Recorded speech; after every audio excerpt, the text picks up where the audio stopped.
What you're looking for, you can find it here on the whole TV. What you're looking for, what you're looking for, you can find it here on the whole TV. What you're looking for, whoa, welcome to the whole TV.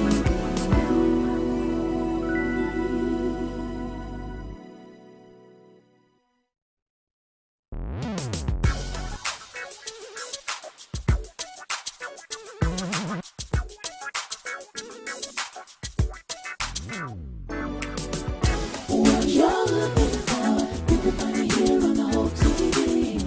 What you're looking for. Lover, don't you want to get down, down, down, down? Lover, don't you want to get down, down, down, down? Lover, don't you want to get down, down, down, down? Lover, don't you want to get down, down, down, down? And I can make you wanna say, I'ma turn it up and then I'm gonna take a take. I can make you wanna go, never make it out. You've never figure it out. Lover, don't you want to get down, down, down, down? Lover, don't you want to get down, down, down, down?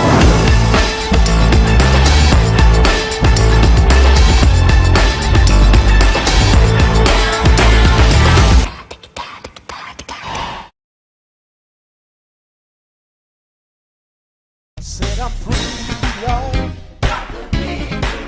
Set up free, y'all. Set up free, y'all. Yes, I am. Set up free, y'all. Set up free, y'all. Set up free, y'all. Ooh. Yes, I am.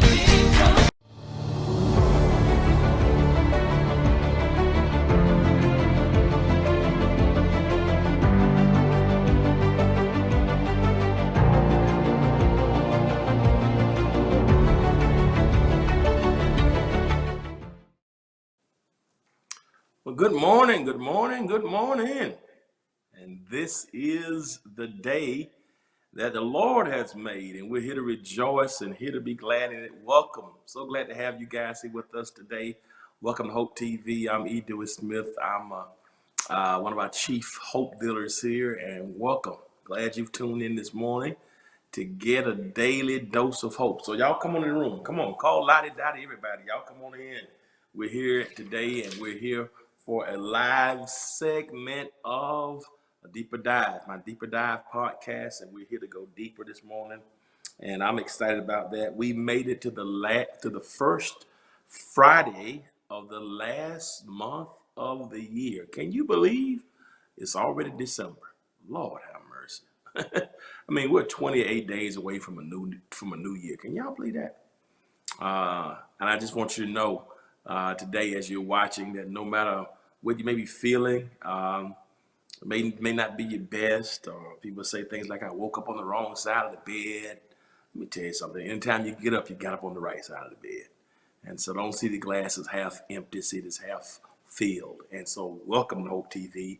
Our aim here is to present entertaining faith and to provide you with a daily dose of hope. So welcome, welcome, welcome.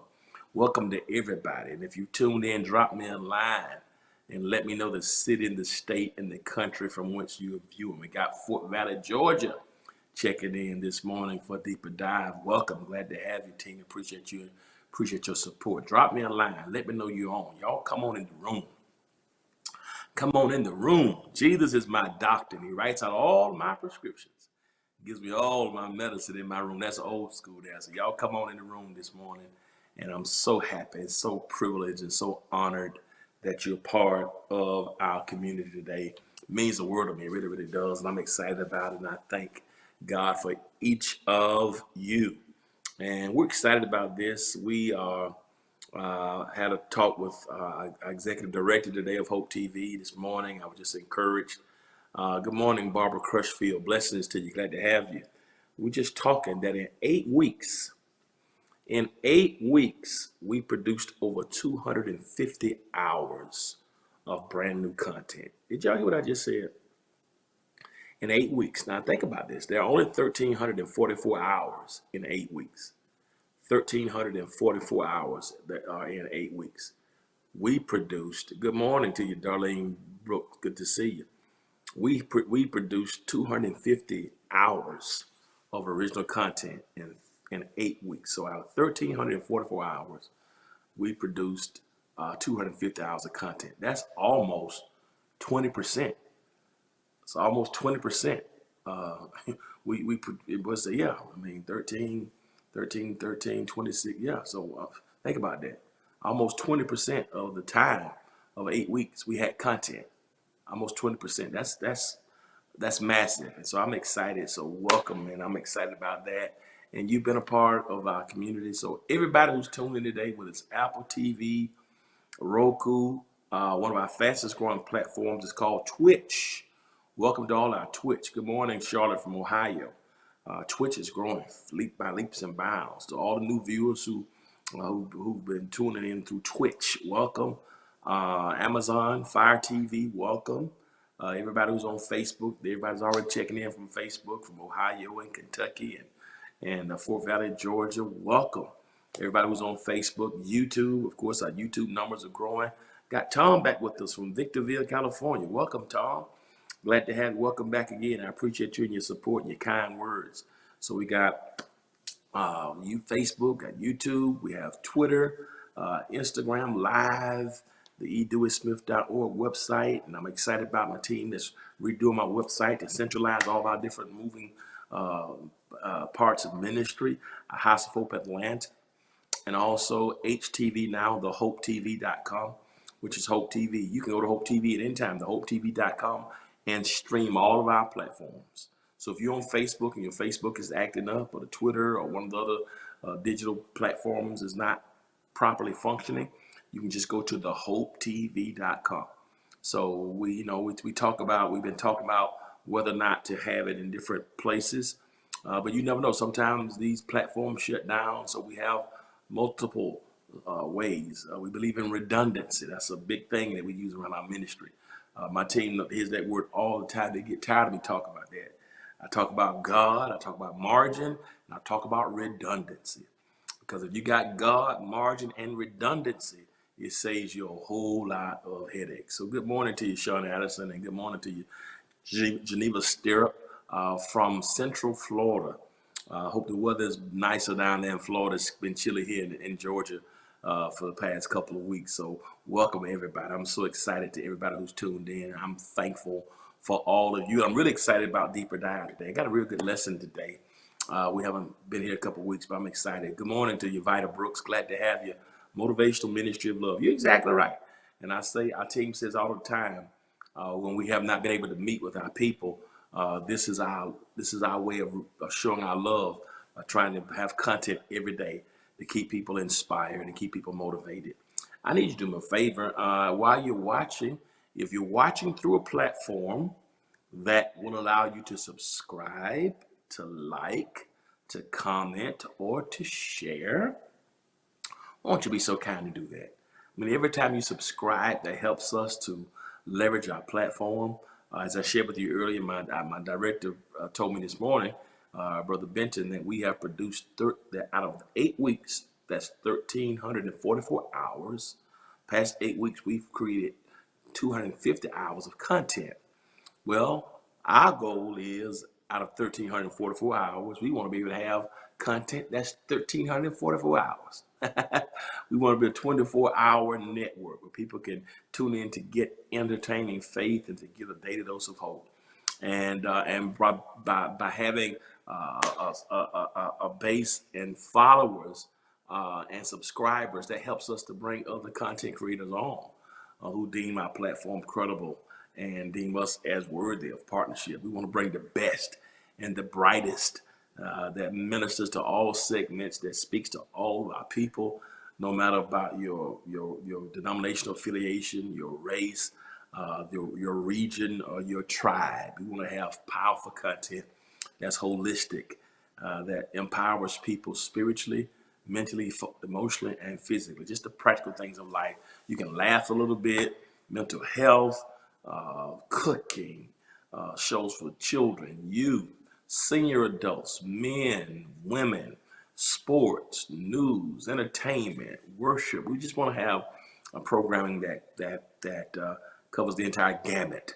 And so when you subscribe, that helps us to leverage that. Listen, your likes are important because it helps us to loosen the algorithms, especially on Facebook. Facebook is so tight now.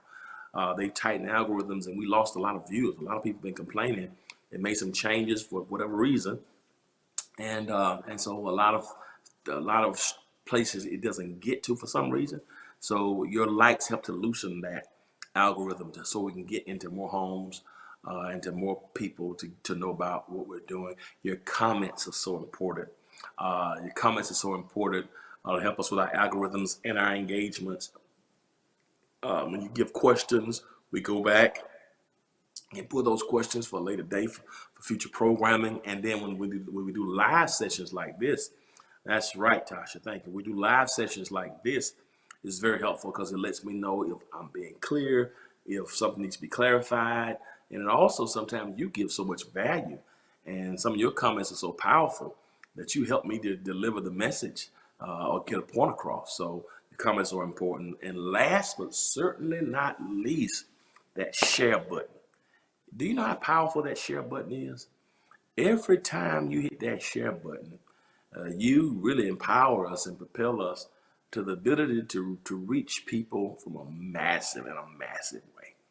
When you tell people about the Hope TV, when you tell them to go and look at the TV guide on Hope TV to see all the programming there, you help us to get the word out. We started this platform in March of 2020.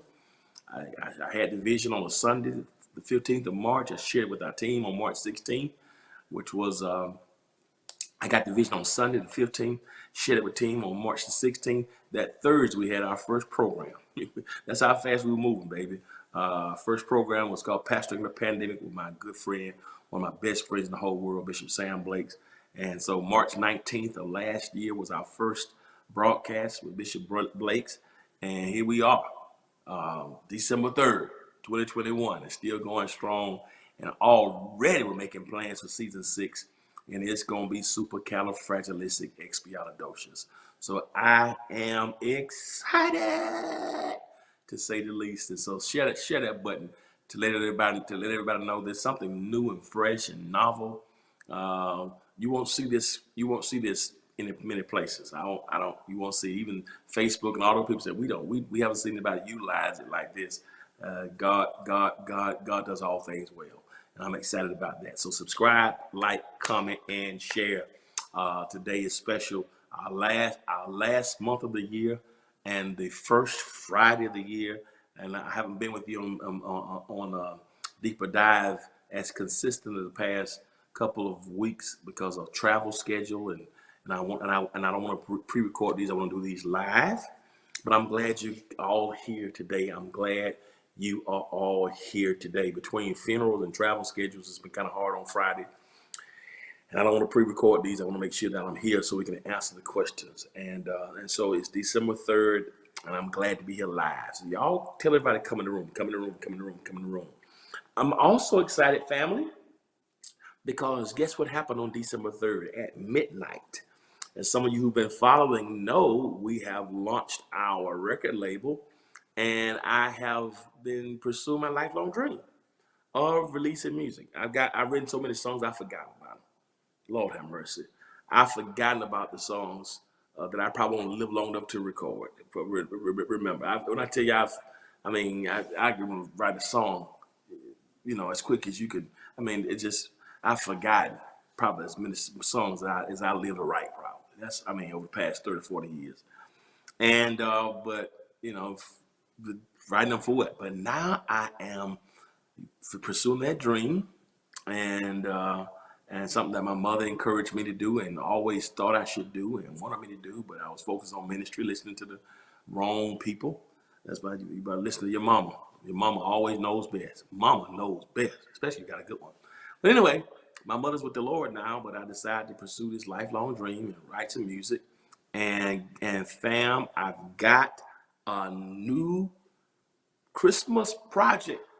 Man, can y'all believe I just started releasing music in March and now I got 2 albums? Well, we call them albums. They call them EPs now. And it came out this morning. Woo-hoo-hoo, at midnight. Man, at 12:01, my EP dropped. It's called Let Praises Ring. I've listened and I receive it, Charlotte Wade. I receive it. I receive it. And so think about this. So while my first album that I just dropped in October, it's been the #1 album on the chart. God period. It's been one of the #1. It's been the #1 album for 3-4 weeks on the charts. The current gospel album #1. So I just dropped that in October. We came with this idea about maybe a month ago. Let's do some music for Christmas to raise some money for our nonprofit that helps fight human trafficking. I sat down and wrote a song on a plane, put it together, and here we are, December 3rd, and it's Let Praises Ring. And man, and they're already playing my song. I got 2 songs playing on the radio at the same time. It's unbelievable. I just can't believe it, man. Can y'all believe I'm just so hyped?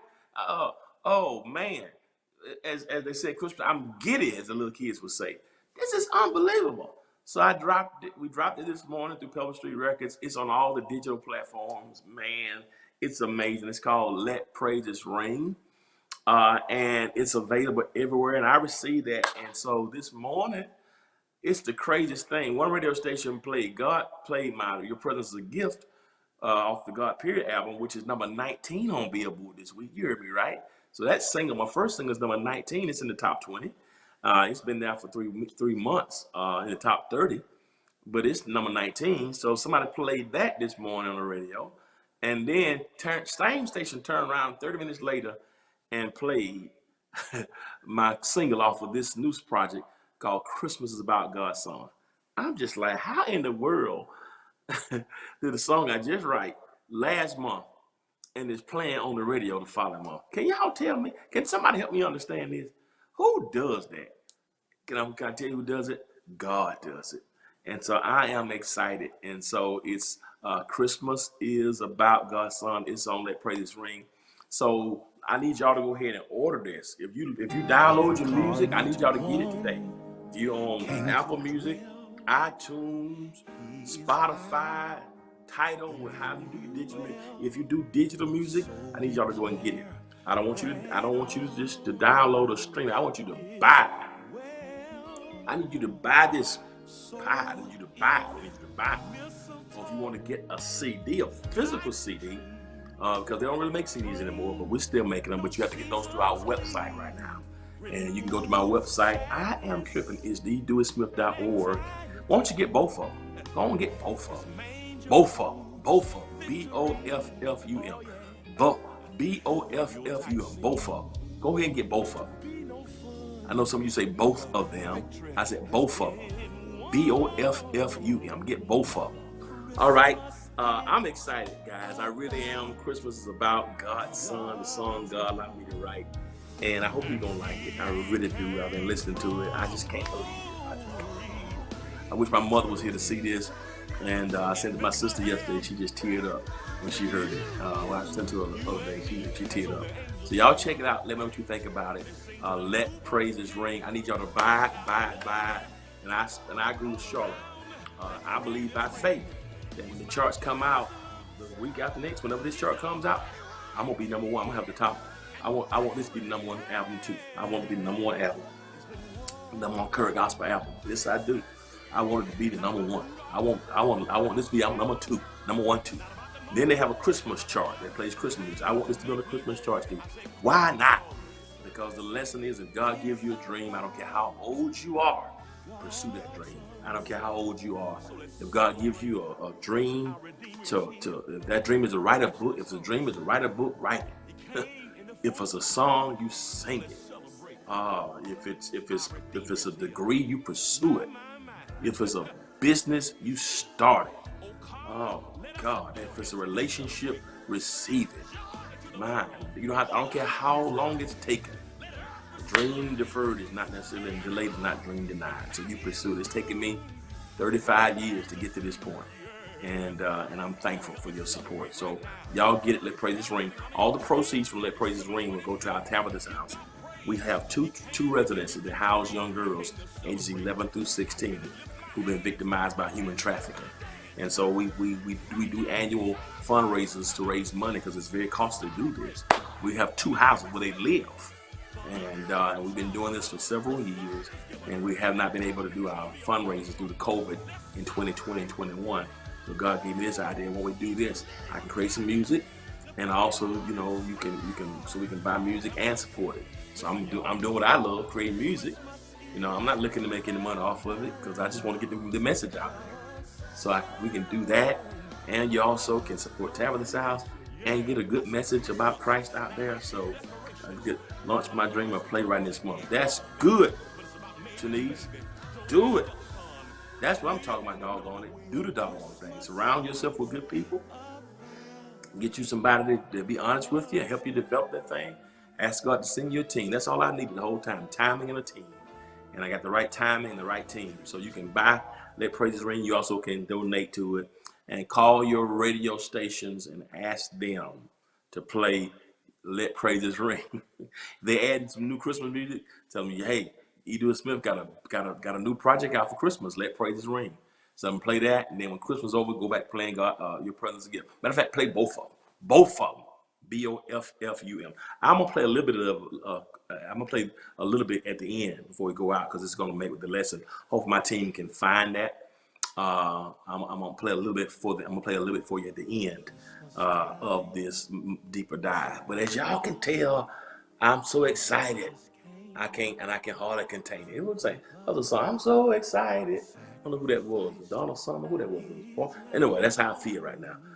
So y'all order and y'all pray for me, and because we don't have but a few weeks to play this, because Christmas is 4 weeks away. So y'all call your radio stations and tell them play Let Praises Ring. I got a little sermon on there. We got a prayer on there, and I did 2 covers of some Christmas. So I think you're gonna really be blessed by it. It's gonna get you in the Christmas spirit. You know, when you're decorating the house or when you're shopping, putting your headphones and fill your home, fill your automobile with some Christmas cheer. I even got a story that you can play for your kids and your grandkids.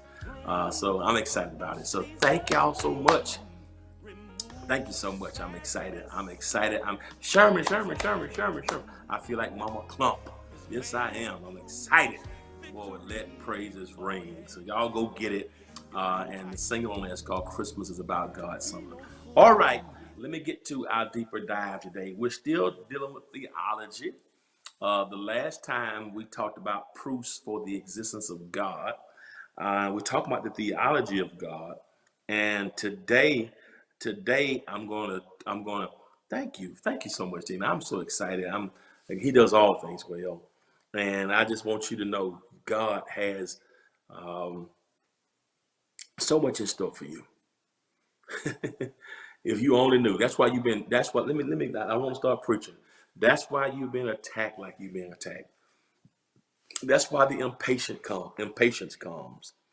That's why the discouragement comes, because even the enemy knows just how great and how powerful the things are that God has already fixed for you. Oh my goodness! If you could only see it, it's above and beyond anything that you can ask or imagine, and that's why you got to hang on in there. Because if God said it, God will bring it to pass. And I want to encourage somebody, and that's really what this is about for me. Even my musical journey. I want people to know that if God gave it to you, don't let people label you. Listen, boxes are for things and not people. Stop letting people label and limit you based upon their expectations or their estimation of you. You're bigger than their opinions. You're bigger than their estimations. Oh, God, listen to me in the name of Jesus. I don't care who you are. God has great things for you. He can put your name in places you never imagined. As a matter of fact, God right now has somebody calling your name in a room that you have not yet entered in. And all you got to do is be ready to walk in it. But you got to pursue that dream. You never could have told me this time last year that I'll have 2 albums out. in less than 2 months. You never could have. I released one October 15th and today December 3rd. You never could have told me this would happen a year ago. You couldn't have told me this would happen 3 months ago.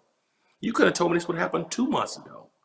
That I have 2 different songs playing on the radio in the span of two. Never could have told me that would happen. Never could have told me.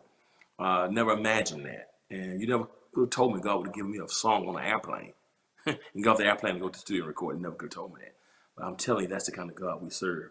So you follow God and you keep God first, because God is our all and our all.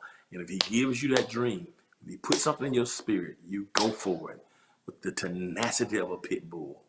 And you lock on that thing and trust God. He's going to bring it to pass. All right, let me move on. Now, I don't know who that's for. Praise God. But he that hath an ear, hear what the Spirit is saying. Listen, I'm excited today. I've been focusing on God the last couple of years. Our church theme, we talk about God. We talk about God, period, God's kingdom, God first. And this year's God first. Last year we talked about God's sight. So we've had God, period, God sight, and God first. And now my album is called God, period. Praise God for you, Janice. You keep believing. And I'm excited what we're going to talk about next year. So I've been focusing on God. When my mother passed away, and my sister, and my best friend from college, and my godmother all in a month, it broke me down so much that I had to reconnect with God. And so my focus, I've been trying to focus on God, not myself, not self-improvement or self-help. And so I just been preaching about God. And a lot of things we talk about may not be exciting, but I think we make God the audience of one. And so I've been dealing with the proofs of the existence of God a couple weeks ago for deeper dive. Today we're keeping the same conversation. We're talking about the theology of God. But in keeping with the season, I want to talk about something, because here's what got my attention. When I was writing this song in the studio, I was having some conversation with some of the people in the studio, and I realized how much sometimes our songs don't teach. Sometimes our songs make people feel, but how often do we learn through music? When I was in seminary, one of my professors, her name was Dr. Melva Costin. She taught me worship, and I never shall forget. This was in 1993 when I was in her class on Christian worship, and she made a point about theology and African Americans. She made a point that I think it was over 70%, I think it was 78%. Listen carefully. Over 78% of the theology of African American people is derived from music. Did you hear what I just said? Melvin Costin said over 70% of the theology of African American people is derived from music. Theology is the study of God. So what that meant is, in effect, is we historically have learned more about God from music than we might learn about God from ministry or the word. Our music shapes our theology about God. But yet, she said, over 80% of the people who create music don't study or read the word. So what happens as a consequence is our theology is shaped by people who don't study themselves. And that's why I love the hymns so much, the richness and the theology of those songs, not just the beautiful lyrics and the chord structure, but the essence and the substance and the message of the songs. And so what happens as a consequence, a lot of what we hear musically may not even be an accurate presentation of what the scriptures teach about God. So if the writer of the song has bad theology, if the writer has bad theology, then the song is going to have bad theology. And so our theology can often be bad because the source of it was bad. If the source is bad theologically, then of course the root and the fruit is going to be bad. And so I was thinking about that when I was in the studio recording this song, And one of the things that we don't talk a lot about God and about Christmas, that's right, Tina, uh, is this whole idea about God. Today, I want to talk about, and it's just apropos with the song and with the season. We're talking today. I want to talk to y'all for deeper dive today from this thought: uh, incarnation and Emmanuel. We're dealing with the theology of God. We're dealing with incarnation, incarnation, incarnation. Um, it's funny. I chuckle because when I mention that word incarnation as a boy and through time, there are several other words that make me think of this word. One is carnation. My grandmother, she's with the Lord now, bless her heart. She used to buy carnation milk and would try to get us to eat cereal with carnation milk. If anybody knows anybody about, or anybody who tried to eat cereal, I don't know, do they still make carnation milk? That was the most disgusting cereal. But that's your grandmama. You can't tell your grandma this is disgusting. I thought about carnation milk. I don't know if have y'all ever had carnation milk with cereal, with cornflakes? It is absolutely disgusting. And my grandmother's with the Lord now, and I hope the Lord tells her that the Lord rebukes her for the terror of trying to make us eat Fruit Loops with carnation milk. So I thought about carnation milk, and the other word that comes to mind that's probably more common than this word is this word reincarnation. More people probably have heard the word reincarnation than they have the word incarnation. Reincarnation is Hindu, uh, maybe probably more Hindu in origin, but it carries the idea of to they do you oh Lord, Adrian. So I know you understand. Maybe that's why we didn't get sick, because well, that's another story. Anyway, your grandma did the same thing. Um, but reincarnation carries the idea of when you die in one form, you come back in a lesser form. That's basically just a reincarnation. And many people believe it, to die in one form and come back in a lesser form. So, say for instance, many people believe that. So, if you die as an elephant, you come back as a gazelle.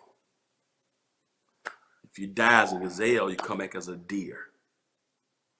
Um, you're exactly right. That's exactly what it was, Janice. That they made do what they had. It still was disgusting once you had it, but you're exactly right. They made use of what they had. So reincarnation. So if I die as an elephant, I come back as a gazelle. If I die as a gazelle, come back as a doe or a deer. If I die as a deer, if a deer dies, come back as a dog. If a dog dies, come back as a cat, and that's 9 lives. So to die in one form and come back in a lesser form. And this is the reason why in some societies, some ancient societies, even to today, they may not eat a cow because that cow may be deemed as sacred. And it's like, I can't eat the cow because I'm eating, if I die as a human, I come back as a cow. Well, I can't eat the cow because that could be Uncle Charlie. Or that could be Auntie Jessica. So, and that's reincarnation, to die in one form and come back in a lesser form. So the process of life continues. All life is sacred. It's kind of pantheistic in some ways, that God is in everything. But to die in one form and come back in lesser form. We don't believe that necessarily, that as Christians. We believe we die, we're going to be the Lord. But this is a theological belief that some have. Reincarnation, to die in one form, to come back in a lesser form. Okay? And that process continues. Process of life, die, keep coming back in a lesser form. It's funny sometimes. I've seen even with little kids how we say things. Yeah, like I've heard people say, you heard this about you see a little child that's very grown. You said that child ain't like that child ain't like my auntie Louise. Oh, they've been here before. You've heard that before? They've been here before. It's kind of, it reminds you something, a level of maturity. So not the same thing, but some of those semblances and similarities that the spirit repeats itself in somebody else. So that's kind of what Hinduism or reincarnation, to die in one form and come back in a lesser form. All right, that's reincarnation. But today I don't want to talk about carnation milk or reincarnation. Today I want to talk about incarnation, because incarnation is a very important concept to our faith and also to the Christmas narrative. I want to get with this theology. It was a early church father. His name was Tertullian. So we're talking about the theology of incarnation today. But there's a guy whose name is Tertullian, and Tertullian is a church father who also was African, along with Augustine, and the Archbishop of Hippo, and so many others. But there are several, Tertullian, that's a name I want you to add to your vocabulary, Tertullian. Very important. Some of the doctrines that we hold true to our faith. He was a patristic church father and scholar, and an African scholar. You've seen before himself. So that's Tertullian. And so he has this whole, I want to kind of deal with what he taught, today we're going to deal with his perspective on incarnation. Incarnation. Now, what I want to do before I get started, I want to give you 3 quick scriptures that deal with incarnation. And then I'm going to share with you what Tertullian's estimation of incarnation. Now, this is not carnation. This is not reincarnation. We're talking about incarnation. Incarnation. And what Tertullian said about it. There are 3 quick passages that many of us who've been in church for a while may have some familiarity with, but they kind of encapsulate, you got it. You got it. Let's spell it patristic. That's P-A-T. You got it right there. Just change that. You always on it. You always be on it, Tina. Just move that P, that E-S, and put that, and move the E-S and add A, and you have it. A patristic. That meant that's an early church father. That's probably the patristic period is probably the 3rd, 4th century A.D. It's from that period, a patristic period. So it's P-A, patristic, patristic. So move that P, move that E-S and add the A. So P-A-T-R, patristic period. It's a patristic church father. So you get a chance to, and it's also a form of Greek too. Patristic is a form of Greek. Yeah, Koine, patristic, and classical Greek. So that's the language the church father spoke, patristic Greek. Tertullian is one. But let me give you all these 3 scriptures right quick that all kind of encapsulate incarnation. Now, this is what Isaiah said. So the master, this is how the Message Bible puts it. And so the master is going to give you a sign anyway. King James said, this shall be a sign unto you. Watch for this. A girl who is presently a virgin will get pregnant. She'll bear a son and name him Emmanuel. King James put it this way: a virgin shall conceive. Now that passage is loaded. I don't have time to unpack it, because some say he was talking about somebody, a military leader at that time. Others that it was talking about that, but also a reference to Mary. Now this is 700 years before Jesus was ever born. Isaiah prophesied 700 years before Christ was born, right? King James says a virgin shall conceive, all right? And a virgin shall conceive, and she'll bear a son and name him, here it is, Emmanuel, God with us. Emmanuel, God with us. A virgin shall conceive and bear a son and shall name him Emmanuel. All right? Let me give you another one.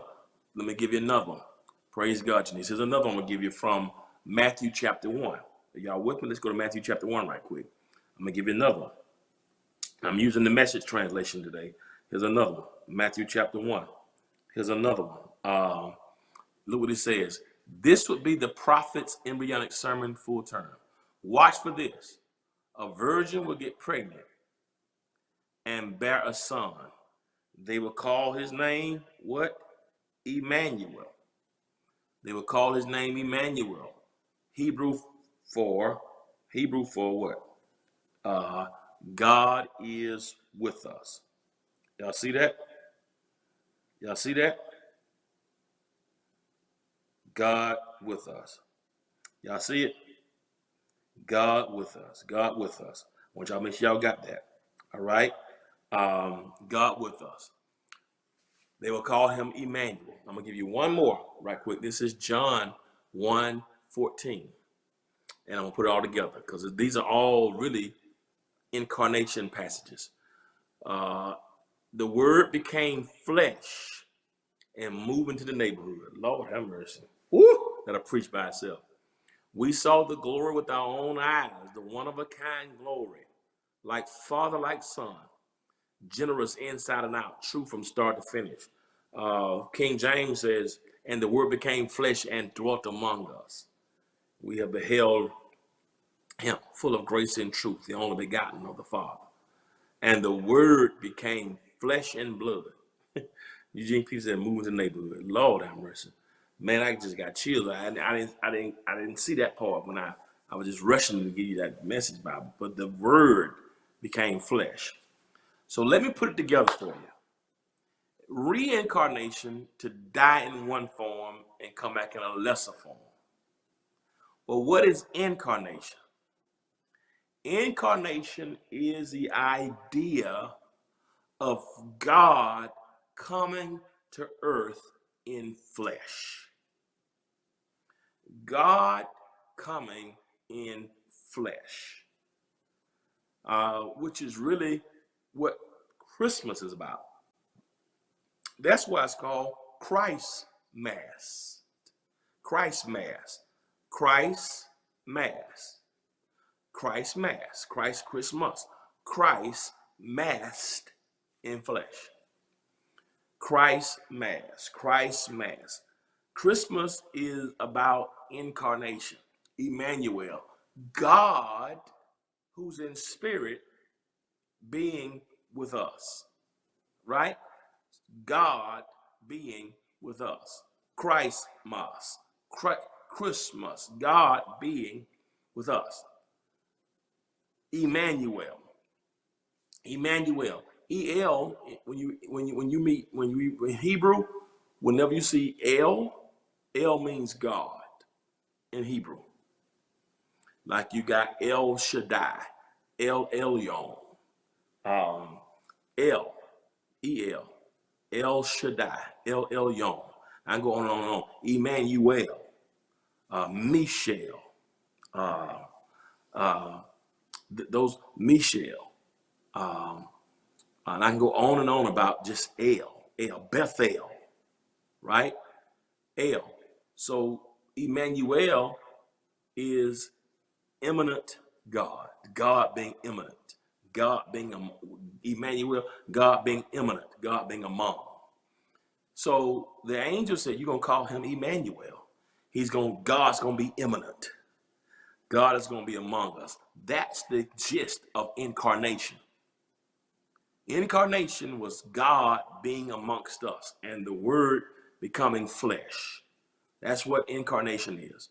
I'm going to give you three things about it, and then I'm going to go a little heavy with y'all and let y'all go. Because that's what this season is about. Incarnation. I want you to get that word. Incarnation. Every believer needs to know what that word is. We're going to deeper dive. Incarnation. God, Emmanuel. God being amongst us. All right? Now, so incarnation, number one, is prophetic. It is a prophetic word. That's the first thing I want to tell you about it. It was prophetic. It was prophetic because that's what Isaiah spoke of. It's prophetic. Isaiah spoke of it. Isaiah says, and I read that to you earlier, for unto us a child is born, a son is given. Okay? His name shall be called Wonderful Counselor. He said, I'm sorry, that's Isaiah 9:6. This is Isaiah 7:14. A girl who is pregnant will get pregnant and will bear a son and call his name Emmanuel. What we believe here is that this is the same passage that was used in Matthew chapter 1. That's why I gave you both of these. Isaiah prophesied, now please get this, 700 years before Jesus was born, he's prophesying about what was going to happen. That a virgin was going to conceive, have a child, a son, and name him Emmanuel. Now in Matthew chapter 1, verse 23, I gave you that scripture too. What the angel says is, this is the fulfillment of that promise. Look at Matthew. This is going to be a sign to you. Watch for this sign. A virgin will get pregnant and bear a son. They will call his name Emmanuel, Hebrew for God with us. What he's saying, what the angel is saying here is, this is the fulfillment of that prophecy that Isaiah made in Isaiah 7:14. Matthew 1:20 through 23 is the fulfillment of that prophecy. Isaiah prophesied it in Isaiah 7:14. The angel Gabriel says, this is the fulfillment. So over 700 years before the birth of Jesus, Isaiah prophesied about it. Have mercy. He prophesied about it. He was coming. That a virgin was going to conceive and was going to have a son and was going to call him Emmanuel. That's when God came with us. That's incarnation. It's prophetic. Now, point 2 right quick. That's the prophetic, but it's also problematic. It's problematic because Tertullian made this point. It's a great point. Incarnation, is it two beings in one person? And that's heavy. So I'm gonna go a little deep. I need y'all to stay with me. So God with us. So that God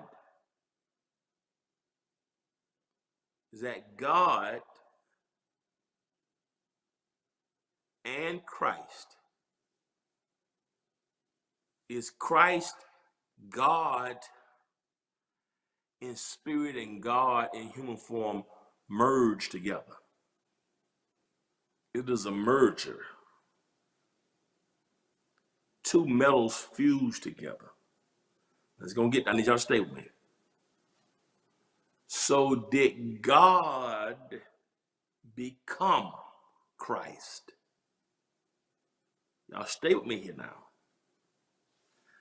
Did God merge with Christ to come into the world? Did God merge with the human and come to the world? So now Christ is God in flesh. Is it two different beings in one person? You got it. You got it, Minister Christine Hill. You got it. That's Chris Hill. All right, Minister Chris Hill. So is it God coming and merging with humans, with the human? So is it an amalgam or what he calls an electrum? Did God fuse with something else? Is it two metals that fuse into one? I want to talk about this because sometimes we don't go this deep with it, but it's pretty heavy. I want to make sure and it's a great thought. Is it two beings? Is Jesus Christ two beings in one person? Did God become one person? Did God in spirit fuse with humanity, this human flesh, and become one? That's the problem. So is Jesus Christ really comprised of two beings? Is it one Christ, one person with two natures, two beings? Did two metals fuse together to form one Jesus? Did God fuse with flesh? Is Jesus the fusion of flesh and the Father. So is Jesus a fusion of flesh and the Father?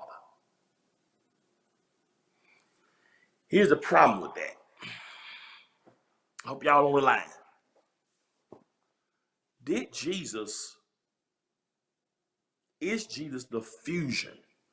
Think about this. If you took two pieces of metal, right,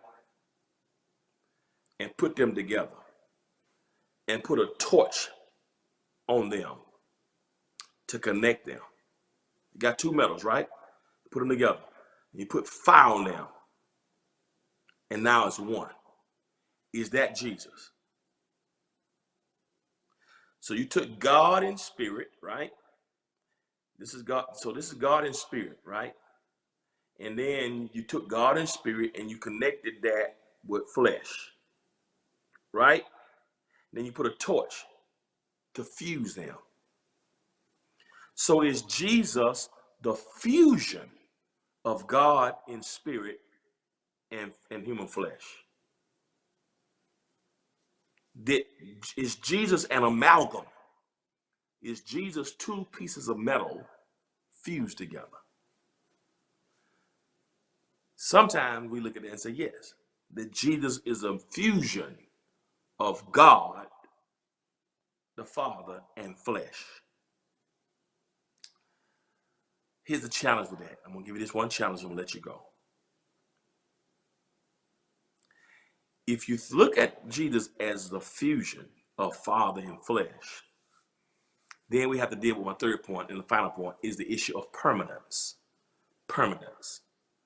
Now, I'm going to let y'all go. I need y'all to stay with me because I know I'm kind of pushing you right here to think about something that's different. Here's the question that Tertullian makes us wrestle with. Was God transformed into flesh, or was God clothed in flesh? Got you thinking. Here is the problem of thinking that God fused with flesh. Because if this is God in the Old Testament, God in spirit, you put flesh and you fuse them together, right? Once they're fused together, the problem is permanence. What do you mean by that? Permanent. Because the moment you fuse God with flesh and you put the torch on them to make them one, what happened to God before the fusion? Because God before the fusion is spirit only, right? If you fuse flesh with the Father and you burn them together, then what happens to the God that existed before the fusion? If you and I say, here's a great point, if you and I say that God transformed into flesh, fused with flesh, the problem with that is, in order for God to transform into flesh, Tertullian says, that means that involves the destruction of what existed originally. Stay with me. It's heavy. So if God transformed into flesh, what Tertullian says is that means that if he fused with flesh, after the fusion, is he still what he was before? Because if he transformed into flesh, then he's no longer what he was before. Because what that means in Tertullian's estimation, he ceases to be what he was and becomes something else. So did God transform into flesh, or was God clothed in flesh? You see the difference? If God transforms into flesh, that means, in Tertullian's estimation, that God stopped being what he was before the transformation. If God transforms in the flesh, then you can't say, I'm the Lord and I change not. For I am the Lord and I change not. If God transforms into something else, that means that God is not permanent. God, this is what the Bible says about Jesus in Hebrews. He's the same yesterday, today, and forevermore. God is the God, Revelation says, which was and is to come. The problem with seeing God as transforming in the flesh is at that moment, the moment you say God transforms in the flesh is the same moment that you say once he transformed, he stopped being what he was before the transformation. So some may call that process theology, some stroke. So Tertullian says, I have a problem with God who transforms or is fused with flesh, because if God fused with flesh, then God ceased to be what he was and becomes something else. And do you want a God that has become something else? Can you depend on a God who becomes something else? Because a God who becomes something else is not eternal. Is that God eternal? Or a God who becomes something else and changes his nature, is that God dependable? Now, Alfred Whitehead talked about process, that God is in the God of evolution. And some people believe in process theology. I'm not getting to that right now, but I want to deal with this because does a permanent God transform in the flesh? Because if God transforms in the flesh, that meant that once he fuses with flesh, you can't unbreak the fusion. But if God just puts on flesh, clothes himself in flesh, he's still God, just with flesh on. So Jesus is when God decided to put clothes on, not when Jesus decided to transform into something else. Because the God who transforms into something else suggested the God who was is not enough. Y'all with me? Transformation. In other words, here's what happens. If you decide to transform your living room or your den, I'm gonna do a transformation of my house. Once you transform your house, the house is not what it was before the transformation. I'm gonna tear out some walls. I'm gonna paint, right? Whatever. Once you transform the house into something else, what the house was is not that anymore. You can't transform the house and the house still be the same. When you do renovations on a house, you got to typically tear out what was there in order to transform it. When you see it, it's not the same house. You with me? So Tertullian said the issue with incarnation is the question of permanence. If God transforms in the flesh, then for him that meant that involved the destruction of what was prior to the transformation. What is transformed, if God transforms, that meant that what is transformed stops being what it was and becomes something else. So when Jesus came to earth, that does not mean that God stopped being what God was. Jesus becoming incarnate does not change who God was before the incarnation. So Tertullian says that God does not transform in the flesh. Because if God transforms in the flesh, that means that meant that God had to be deconstructed. And what was there originally no longer exists. So in Tertullian's estimation, Jesus is not God that was transformed or God that was fused. For Tertullian, Jesus was God putting clothes on, not transforming into anything else, just came to earth with clothes on. And while he came to earth, so God could put clothes on to come to earth, but still be who he was before he put the clothes on. Makes sense? Do you get that? So incarnation involves God not fusing with flesh, because that would have meant, in Tertullian's estimation, that if God fused with flesh, then God would have stopped being what he was before the fusion. Tertullian said, no, God was not fused with flesh, because that meant that what had been couldn't be anymore. Because you can't fuse them, then unfuse them. If you put the metal together and you put the torch to them, they one now. So what you're gonna do is put them together, and then once he dies, no. So Tertullian said, now God didn't transform in the flesh, because if God transformed in the flesh, then God ceased to be what he was and becomes something else. So in Jesus Christ, it was not God becoming something else. For Tertullian, when Jesus Christ came to earth, he was still God in the beginning. So he maintains who he was before the incarnation, but puts on flesh to come as a redeemer. But coming as a redeemer does not stop him from being the creator. Does that make sense to you? So incarnation does not stop God's permanence.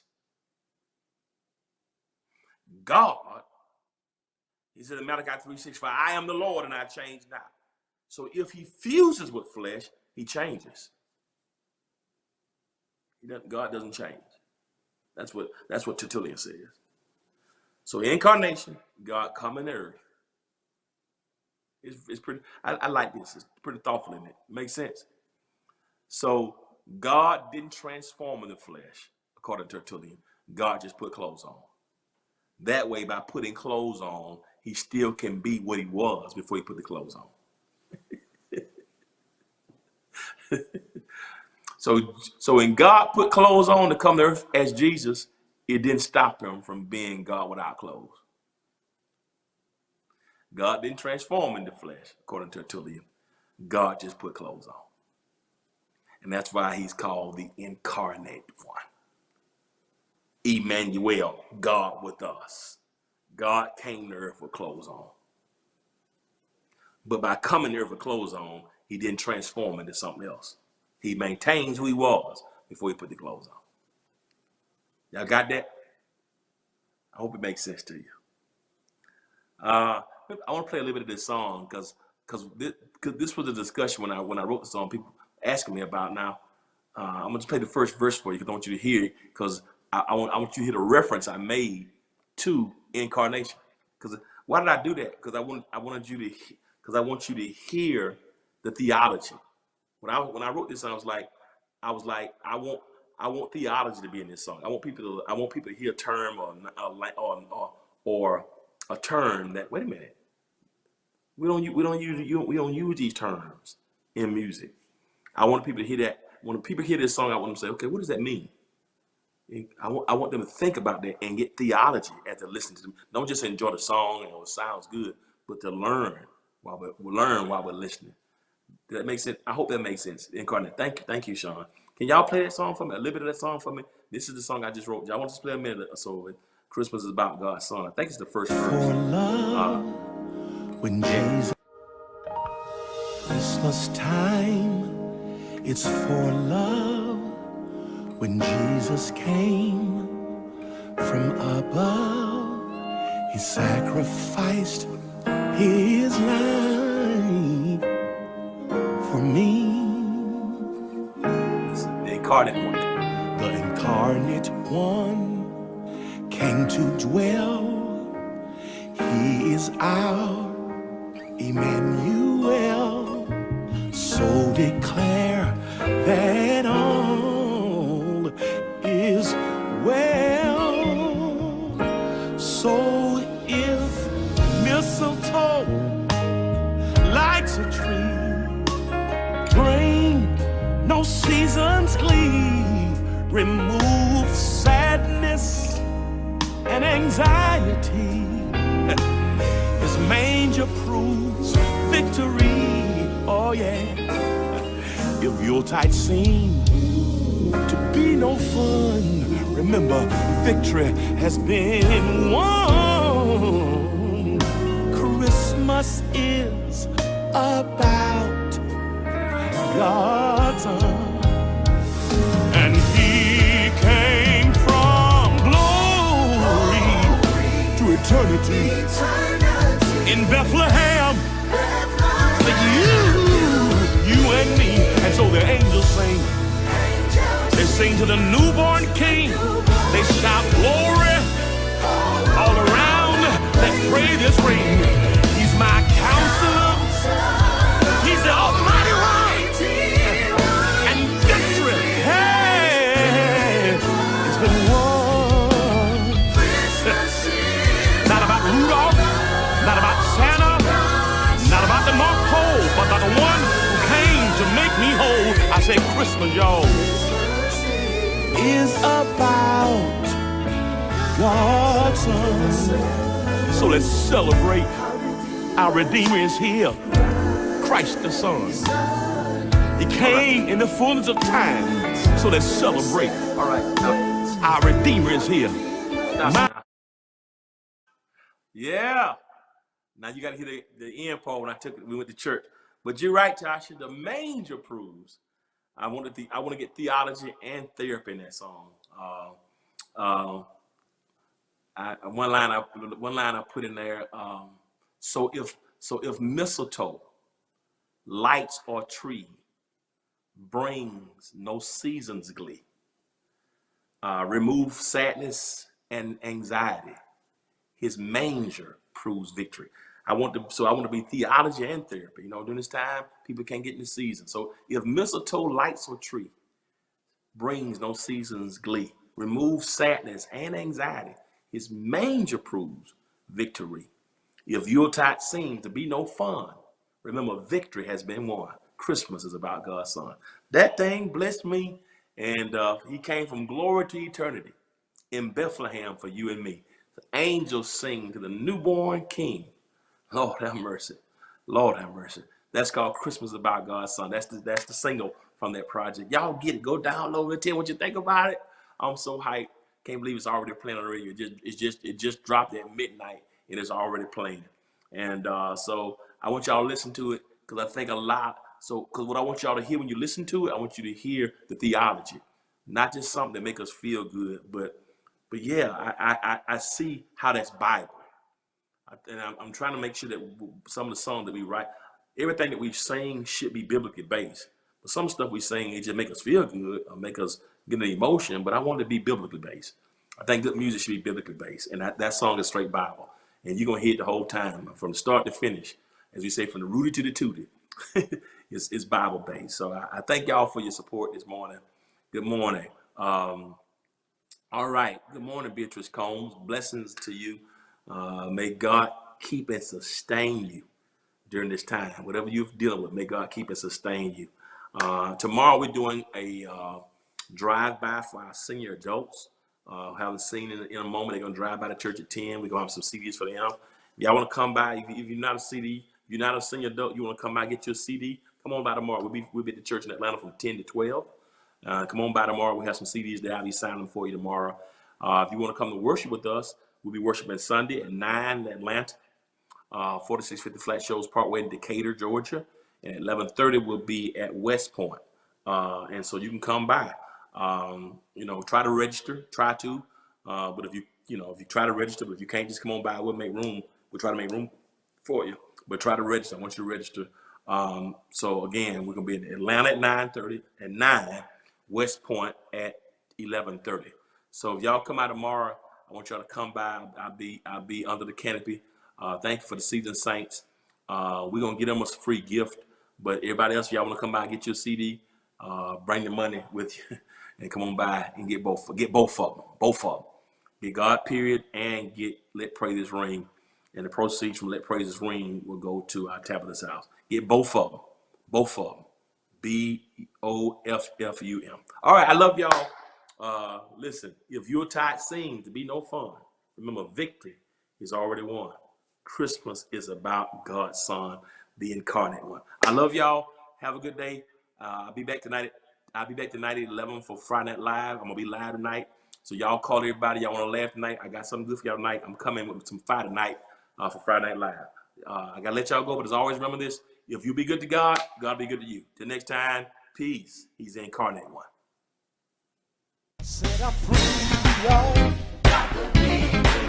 Set up free, y'all.